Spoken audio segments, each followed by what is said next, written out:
네, 안녕하세요. 용인시 마을공동체지원센터에서 공동체 관련 책을 안내하고 소개해드리는 듣고 볼 책의 알입니다. 오늘도 연현님과 함께합니다.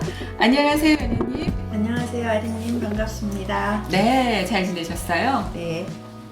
자, 오늘은요, 모두를 위한 마을은 없다. 마을 만들기 사업에 던지는 질문과 답변이 함께 있는 책을 준비했습니다. 네, 보통 이제 마을 관련한 책들을 보면 어떤 이상과 어떤 대안적인 면을 굉장히 희망적으로 좋게 그리는 그런 책들이 많이 있는데, 이 책은 마을 사업이라 불리는 그 정책과 일에 대한 문제 제기를 하면서 굉장히 회의적인 면을 많이 담고 있어서 이런 책도 필요하다 그런 생각을 했고요. 그 하승우님께서 서문에 이렇게 쓰셨어요. 항상 그런 마음이 있었다. 익숙한 것을 지지하는 것도 필요하지만 우리가 제대로 가고 있는지 점검하면 좋겠다는, 내가 믿고 지지하는 것이 몇몇 사람들의 대안이 아니라 정말 사회의 대안을 만들고 있는지 확인하고 싶다는, 그래서 이 마을 모임이라는 것을 기획했고 거기에서 이 책이 만들어졌다고 하는데요. 저 역시 마을 만들기를 하나의 대안으로 생각하고 열심히 활동하고 있기는 하지만 질문과 회의는 늘 함께 가지고 있습니다.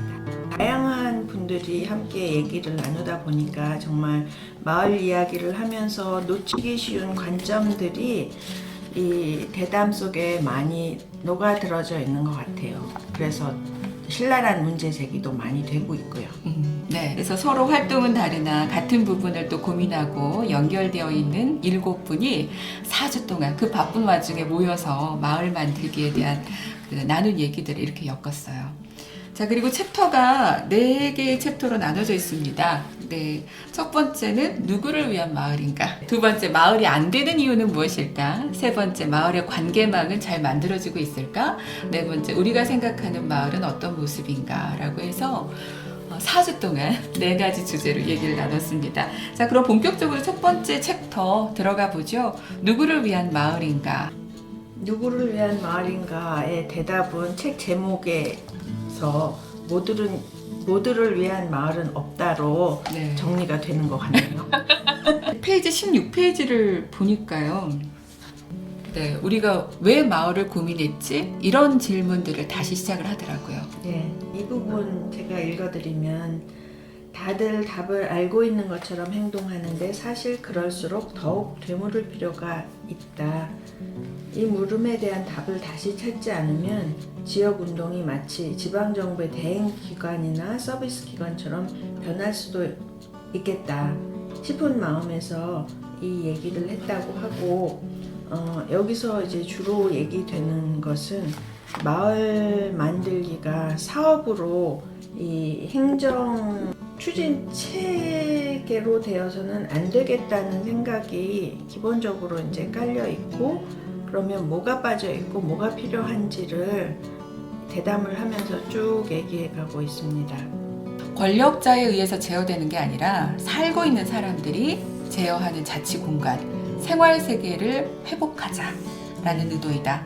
누가 되더라도 우리의 삶을 지켜낼 수 있는 흐름을 만들어내자. 이 부분도 저는 굉장히 인상적이었거든요. 또 다름을 아우르는 공동체가 아니라 우리들만의 마을을 꿈꾸고 있는 것은 아닌지, 이 정도의 마을을 생각한다면은 누구를 위한 마을인가? 마을은 위험하다라고 얘기를 하고 있습니다.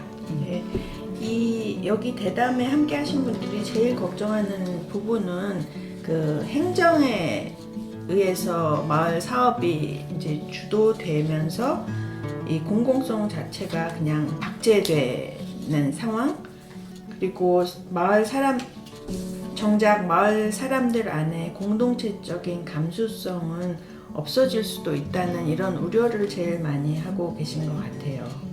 자, 이제 두 번째 챕터로 한번 넘어가 볼게요. 두 번째 챕터의 제목은 마을이 안 되는 이유는 무엇일까? 연현님, 마을이 안 되는 이유는 무엇일까요?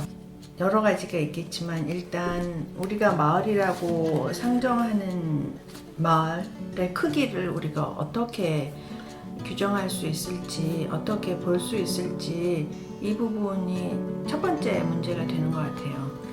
보통 휴먼 스케일이라고 하면 150명 정도 서로 알고 신뢰 관계가 형성될 수 있는 그 정도의 크기를 이상적인 마을이 구현될 수 있는 크기라고 보는데 지금 도시의 마을은 사실 그렇지 못하잖아요. 너무 커요. 2만 명, 3만 명, 네. 심지어 5만 명, 20만 명으로 이어지는 이 다양한 사람들이 살고 있는 공간을 어떻게 마을로 포괄할 수 있을까? 이 문제가 제일 큰 것 같고, 거주지 중심으로 우리가 생각하는 마을 자체가 지금 좀 문제가 있다. 너무나 다양한 사람들이 살고 있기 때문에 그 안에서 일어나는 갈등, 그 다음에 마을의 리더라고 하는 사람들의 어떤 구조적인 그 문제점, 이런 것들이 이제 마을이 안 되는 이유에 포함되는 것 같아요.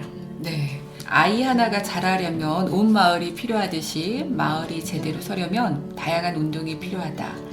그런데 지역 내에서는 복지 따로, 노동 따로, 또 교육 따로, 모두가 따로따로이다. 이러니 체계를 갖추고 밀어붙이는 정부와 기업의 힘을 당해낼 재간이 없다. 뭉쳐도 시원찮을 판에 쪼개지고 마을 만들기 사업은 이해 관계까지 만들어 단체들이 비슷한 사업을, 선정될 만한 사업을 경쟁적으로 벌이기도 한다. 네. 이게 또 마을이 안 되는 이유다라고 얘기를 하고 있습니다. 네, 그리고 대담에 함께 하셨던 김상철님은 이런 말씀을 하셨네요. 근원적인 의미에서 마을을 꿈꾼 것은 마을을 삶의 하나의 수단으로 생각한 거지 마을 자체가 목적은 아니었거든요. 수단으로서 마을을 좀 더 고민해야 하는 것 아닐까 하는 생각이 듭니다. 이렇게 말씀을 하셨는데 이 수단으로서의 마을이라는 게 뭐라고 생각하세요, 아리님? 그 마을을 생활 체계로 우리가 활용을 해야 되지 않을까. 네, 대안적인 생활이 이루어져야 된다, 마을에서. 근데 마을에 살면서 필요한 것들을 서로에게 아이를 기르는 맞벌이 부부나 또 도움이 필요한 또 어르신들이나 이렇게 서로에게 도움을 줄 수 있는 것들, 이런 게 수단이 아닐까요? 그래서 좀 참여하고 알리는 것도 하나의 과제일 것 같아요. 누가 뭐가 필요한지, 네. 어떤 도움이 필요할지. 마을에 정말 재능 있는 분들 많으시잖아요. 그렇죠. 네, 그런 분들을 좀 발굴해서 함께 할 수 있다면 얼마나 좋을까라는 생각을 해봤습니다. 마을의 역할이 굉장히 크다라는 생각이 들었어요. 코로나 시대의 마을의 역할이 점점 더 커진다고 생각할 수 있죠.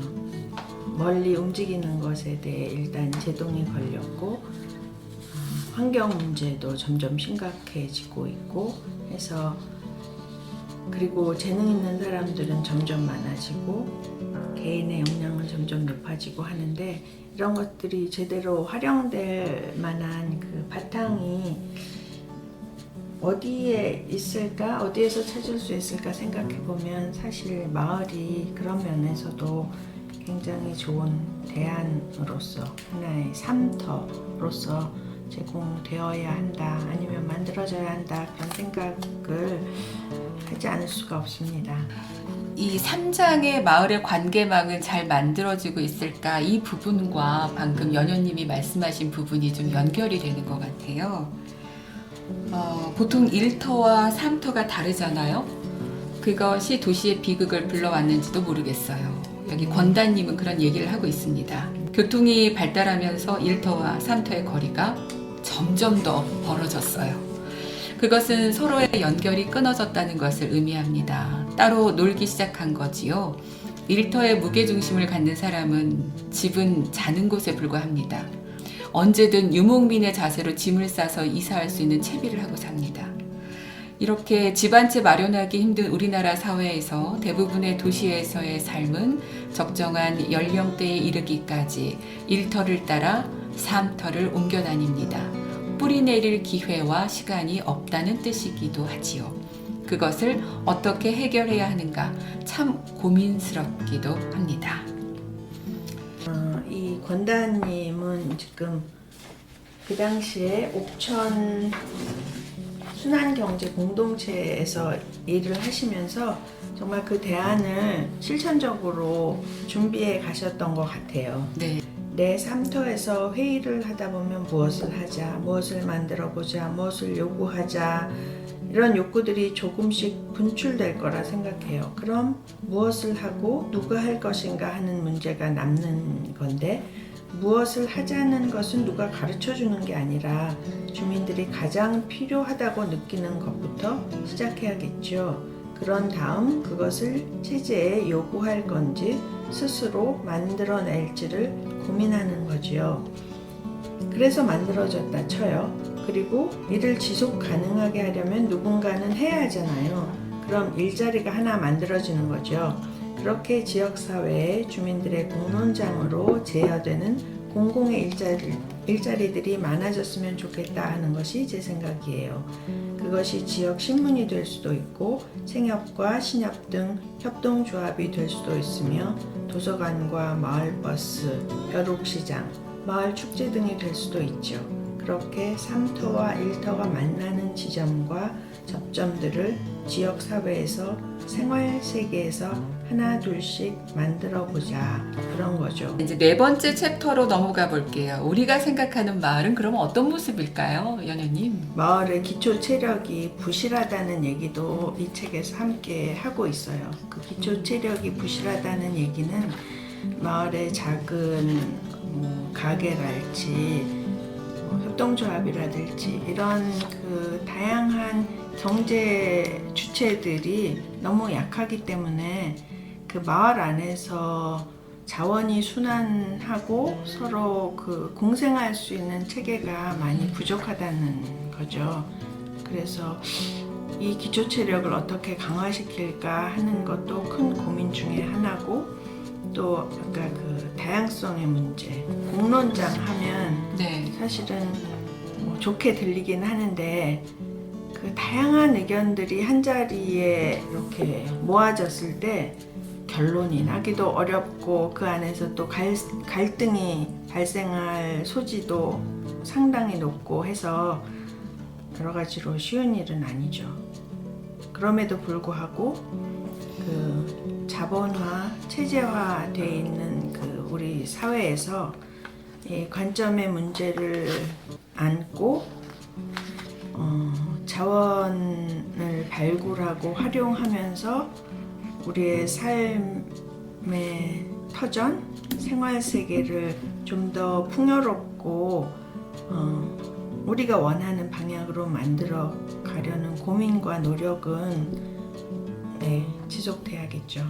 모두를 위한 마을은 없다. 마을 만들기는 개발이 아니다. 마을 만들기는 사업이 아니다. 네. 자치하고 자급하는 마을을 위한 7인의 대담, 모두를 위한 마을은 없다를 오늘 소개해드렸는데요. 주변에 공동체에 대한 성찰을 좀 중간 점검이 필요하다, 이런 분들 계시면은 추천해드려도 좋을 것 같아요.